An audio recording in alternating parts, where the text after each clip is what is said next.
Seorang influencer muda dan cantik terjerat kasus pencurian sebuah Gucci milik tetangganya, sehingga ia dilaporkan ke pihak kepolisian dan ditahan.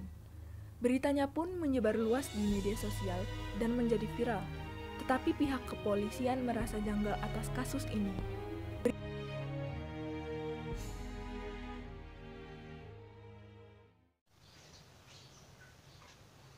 Wah, cepet banget nih viralnya berita ini.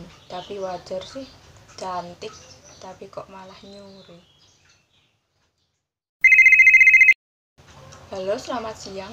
Ada yang bisa saya bantu? Baik, saya akan ke sana sekarang. Silakan masuk. Ada yang bisa saya bantu, Bu?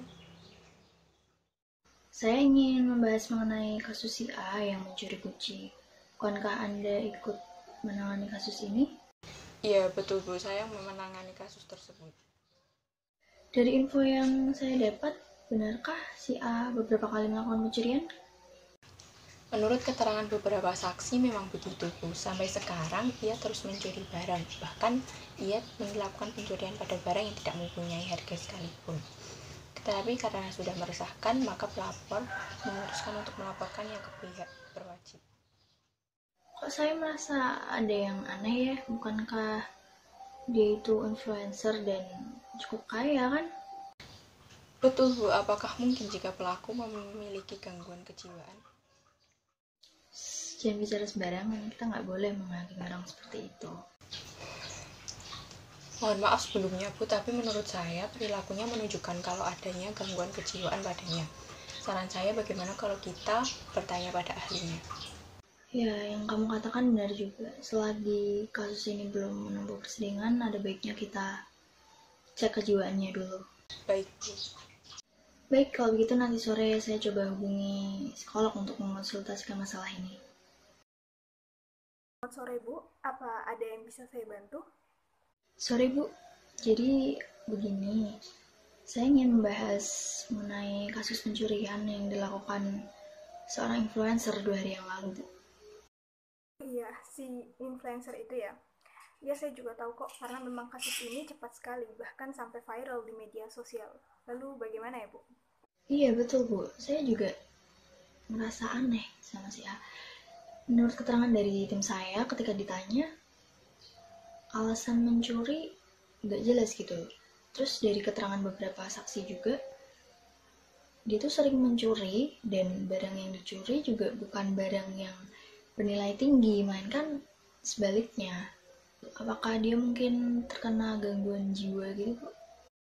Tentunya kita nggak bisa ya mendiagnosa orang yang mengalami gangguan jiwa atau tidak, namun kita harus membutuhkan proses pengambilan data yang akurat baru bisa didiagnosa. Lalu bagaimana Bu menurut Ibu? Apakah ada solusi untuk mengatasi permasalahan ini?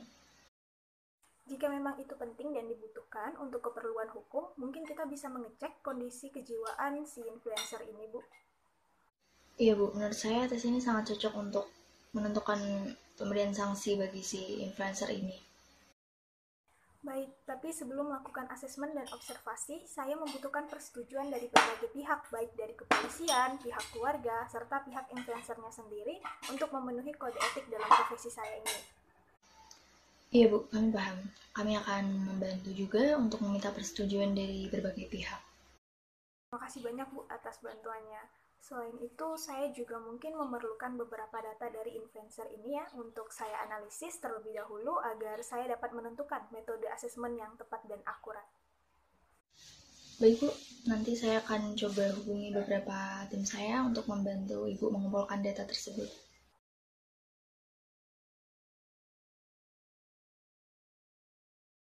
Begini Bu, saya ingin menginformasikan setelah kemarin kita sudah mendapatkan persetujuan dari berbagai pihak dan sekarang saya juga telah menemukan metode yang sesuai dengan keadaan dan berbagai aspek penting dari klien untuk bisa menemukan titik terang dari permasalahan ini. Baik Bu, lalu bagaimana langkah selanjutnya? Untuk mengetahui kondisi kejiwaan dari klien, jadi saya merencanakan bahwa siang ini akan melakukan asesmen dengan metode wawancara dengan pelaku sendiri.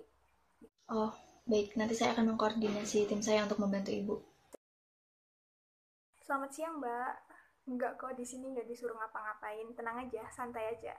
Saya di sini cuma pengen mengenal lebih dekat sama Mbak, boleh? Oke. Di sini nanti saya juga ingin nanyain nih beberapa pertanyaan sama Mbak, dan kalau memungkinkan, boleh banget kalau Mbak mau cerita. Jangan sungkan ya.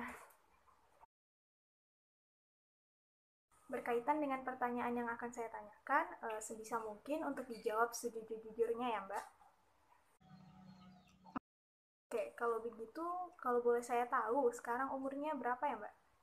Umur saya bulan depan 22 tahun.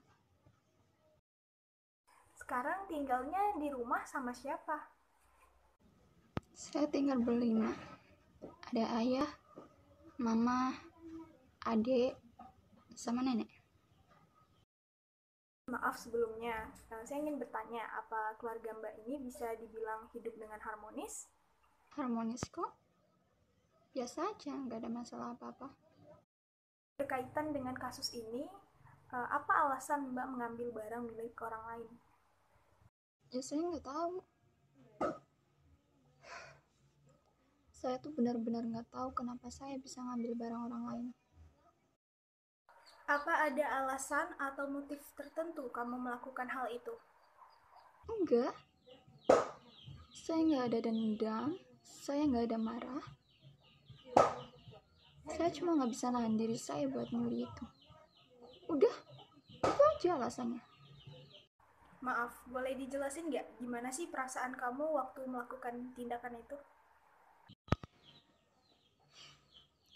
Waktu saya lihat barang itu, tiba-tiba tuh, ya saya ngerasa saya pengen banget ambil itu. Saya pengen nyuri barang itu. Apakah setelah mengambil barang-barang tersebut, Mbak ada perasaan seperti perasaan menyesal atau semacamnya? Awalnya sih saya ngerasa senang, tapi setelahnya saya ngerasa takut dan menyesal. Takut? Kenapa takut? Bisa dijelasin? Iya takut. Biasanya saya ngerasa jadi khawatir, cemas, bahkan pernah sampai saya nangis saking menyesal dan takutnya. Dari informasi yang saya peroleh, Mbak udah sering nih ngambil barang orang lain. Apakah itu benar? Kayak yang saya bilang tadi, saya nggak bisa nahan diri saya buat nggak ngambil barang-barang orang. Sebelumnya, apakah Mbak pernah datang ke seorang ahli untuk mengkonsultasikan hal yang Mbak rasakan selama ini? Kalau saya boleh jujur, sebenarnya saya juga ngerasa aneh sama diri saya sendiri. Tapi saya nggak berani untuk ngomong, apalagi cerita ke orang lain. Jadi sebelumnya Mbak belum pernah didiagnosis mengalami gejala gangguan mental atau sejenisnya kan? Belum. Oke baik, sekarang Mbak tenang dulu, tarik nafas biar emosinya kembali stabil. Mungkin cukup ya perkenalan kita sampai saat ini. Saya juga telah mendapatkan banyak informasi dari Mbak. Terima kasih karena udah kooperatif untuk menjawab pertanyaan-pertanyaan dari saya. Sama-sama. Maaf ya Bu, jadi beban. Tidak apa Mbak, saya senang bisa berbincang dengan Mbak.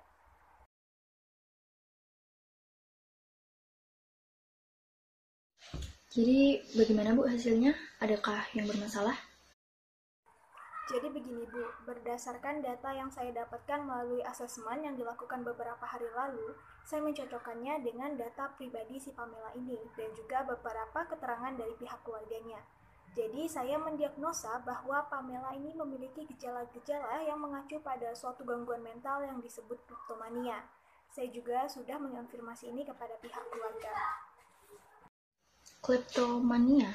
Apa itu Bu? Kleptomania ini merupakan suatu gangguan serius yang menyebabkan adanya dorongan seseorang untuk melakukan tindakan mencuri atau mengambil barang orang lain yang memang seringkali barang itu bernilai kecil atau bahkan tidak akan dipakai oleh si penderita kleptomania sendiri. Oh, jadi benar si influencer ini memiliki gangguan jiwa Bu.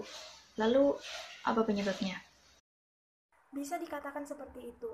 Untuk penyebab kleptomania sendiri belum diketahui, namun memang biasanya ada dipengaruhi oleh keturunan genetik yang memang mengidap gangguan tersebut. Dan setelah saya konfirmasi kemarin ke keluarganya, ternyata neneknya juga dulu memiliki gejala yang sama seperti Pamela. Oh, baik, kalau begitu kami jadi lebih mudah untuk menentukan sanksi hukum yang tepat untuk si A. Baik, kalau begitu terima kasih atas kerjasamanya, Bu. Baik, Bu, sama-sama. Oh ya, besok saya minta kehadiran Ibu dalam sidang terkait kasus ini, Bu, untuk mempermudah proses hukum dan keadilan. Baik, Bu, saya akan datang.